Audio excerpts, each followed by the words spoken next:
Hello friends, and welcome to Shangri-La Therapeutic Academy of Riding. I'm Lynn Petter, I'm the director here. STAR has been around for 33 years in Lenoir City, Tennessee, outside of Knoxville. It's a little bit nippy today, but that's okay. We're going to go inside just now. We've got a lot of COVID stuff lined up, so when you see oddities happening, most of that is because of COVID. I'm sure you're experiencing that as well. But we built this facility here about 20 years ago and love it. I had a lot of opportunity to observe other people's facilities, including yours, and try to pick what was the best thing of other facilities and combine that all here. So you're under the porte-cochere now, and we will just go into the front door. So right inside our front door, we have our great room, which is a wonderful addition. We needed a large space, meeting space, where we could have our volunteer trainings, clinics, workshops. We even have rented it out. We've done yoga in here. There's a lot of flexibility with a room of this size, but we love our call it the great room. We did concrete floors because we didn't want to mess with carpet. It does make it a little bit echoey in here, but it also makes it a real easy cleanup. We bring the minis in here. We had chamber in here not long ago, and they had a special request for the minis to come in, so there's horses in here at any given time. We have a little kitchenette, which is wonderful to have the serving window and have that for different events that we host, and a lot of storage. There's a big storage room in the back there. Our office suite is inside here. We built it for expansion, and boy, we kind of grew into it really, really fast. It's just a bunch of different separate offices as well as workspaces. What we're building at the other site, I think Brittany already showed you the other site. Did you show them this, Brittany? So it's going to be great once the building materials come down in cost and we have enough money to flesh that out. We have a timeline here on the wall, which really is pretty neat, and a lot of people like this. It sparks a lot of questions. It's got, pictures of where we were and then the stats of where we were. So each place was a growth experience, and how we did a slow, gradual growth instead of boom, this was our site and this is where we've always been. We kind of have earned our stripes, especially when they read the part that we were 13 years with a porta-john. So it's like, yes, this is why we love our bathrooms. So we have the 4 bathrooms here. We do have a small therapy room that's kind of being used now as a sewing room, and we have a small classroom, and then upstairs we have another meeting room and an apartment. So we have a live-in caretaker. Our specialties coordinator is in residence. Now, if we have any horses that have any needs overnight or whatever, she's the one that handles that. We purposely built our buildings totally separate. So the admin building is totally its own entity, and it is separated from the barn and the arena so that we could actually have something going on in there and lessons be going on and nothing is interfering. Not only did we have to build it that way because we built in stages as we had the money, but also it was a real good plan for just separation of activities. Our sibling play yard is for those parents that bring multiple children. They forget they have multiple children and they just kind of let the other ones run loose. Here comes Rodent and Pest Control walking through the sibling play yard. But this was an Eagle Scout Gold Award and Girl Scout Silver Award that they put this all together for us. So it was really nice to have. And then we're going to go down to the arena. This is one way to access the arena. Sneak in here so we don't startle anyone. There we go.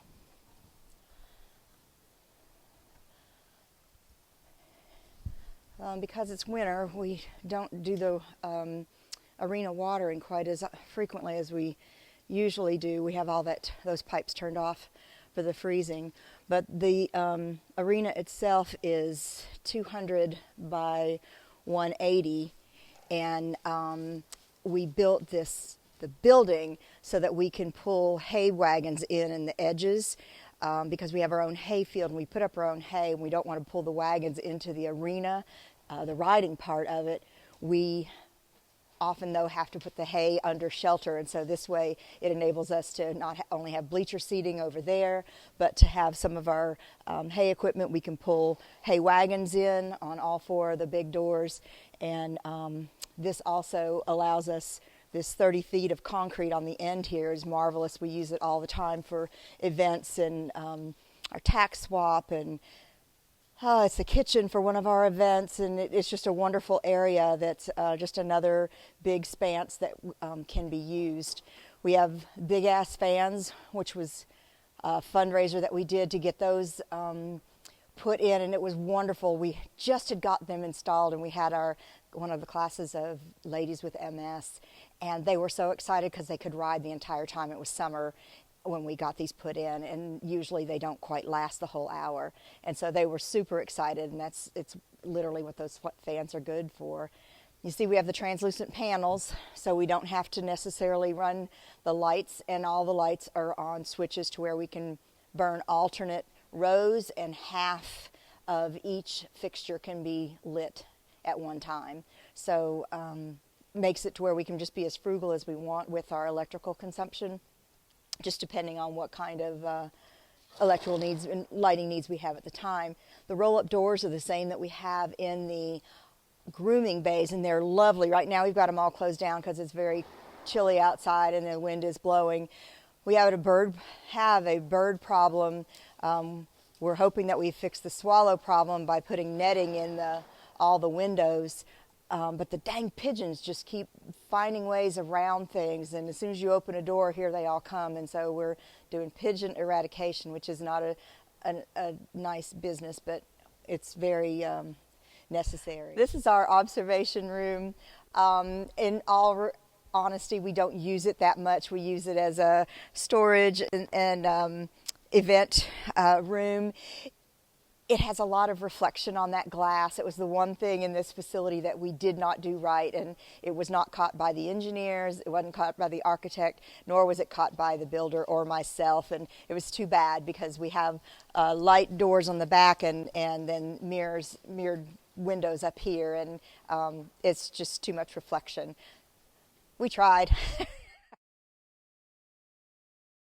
We have a little alcove here that has a raised dais that we can pull out, and that's when our judges need an elevated place to sit, or if we're having workshops, that's where the clinicians sit so they can see over the rail. And we just pull that out and put a table and chair on there, and then it also has all the electrical outlets for our PA system. And just coming out the gate, we have two sets of mounting apparatus, and the neat thing about this is that we have multiple levels. You can mount from this level, that level, and then we have the overhead lift, which is rechargeable and stays in the tack room. And this same configuration is on the outside for the outdoor arena. We really, really like this. We like the flexibility of it. We like that it's open on either side so that you can pull the horse in there or pull the horse over here. What we're dependent on is off-side walkers to be the off block when the horse comes in here, since there is no off barrier. But it really does work well and gives us a lot of flexibility in our mounting. So on this end of the barn, we have the mounting apparatus, like I was saying, the same configuration. The beam that's up there for the overhead lift is a bit different than the one on the inside. The roof was too high, the ceiling was too high to do it, so we had to do a drop beam to get that up there. But it's according to code, and it works. Just kind of being creative and getting things to work how you need them to work. Our outdoor arena, this was the first thing that had gone in, of course, because that's what we really needed, and it is 90 by 150. So it's a little bit shorter than the indoor arena, but it certainly is great, and we use it. We have lights, we can use it at night and whatnot, but it just depends on the weather. The indoor arena, we built it large enough to where if it starts raining and we have one instructor in there already teaching, and there's an instructor out here and it starts raining, they could ride through on the rubber mats and go to the indoor arena, and actually it's large enough to subdivide. We have a judge's stand over there for when we do the horse show. This is our dressage arena, and we have a round pen, which is not only for exercising but also for some of our programming. We use the round pen, and it's sometimes used as a turnout. Hi, I'm Kristen Sanders, and I'm the Director of Operations at STAR, as well as an advanced level instructor. And this, as you come into our barn, is our rider waiting area. We have benches to where our parents and our riders can sit and wait until it's time for their class. The parents, since we do grooming and tacking with the majority of our students, the parents can sit here and watch their participants groom. So we have, and from what other sides, whether if we're on the blue side or if we're on our green side, they can sit on either side and see what's going on. Also, too, they can kind of tuck over if they have a participant who gets a little too distracted by mom or dad, or they can just step outside and be right outside the door. So this is a really nice area because our volunteers will come up and collect the participant to take them to their horse to groom.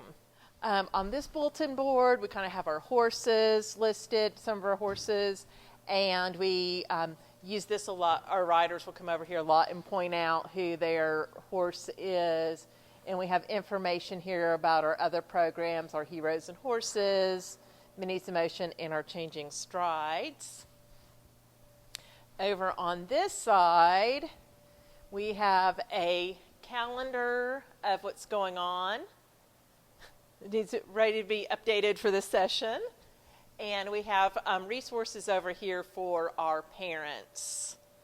So over here we have our horsey rules for our participants. At the beginning of sessions, we'll go over these rules, especially with some of our younger participants, of rules at STAR. So like, walking feet.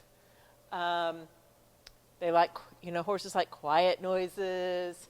So this is the rules that our participants have to follow when they are here. On each side we have storage rooms, and some of our storage rooms, like the storage room on our other side, storage room A there, can be used as a tornado shelter. We don't get that many tornadoes since we're a little hilly area, but just in that off chance. We have a swinging door here for when our participants, when it's ready for them to come, they know not to go beyond that door until we're ready for them. For those that are grooming, they come over here and they help find their bucket when they have their horse's name on it. So, sometimes it's, let's find Dogger. He begins, let's find the one that begins with D and then A. Well, actually, we have two, Dan and Dogger, so then we're going, to the next letter. And we have had where some parents have realized that their child can read, and they didn't realize it until they could find their brush bucket on their own, so that's pretty nice. We also have our volunteer sign-in is in here right now.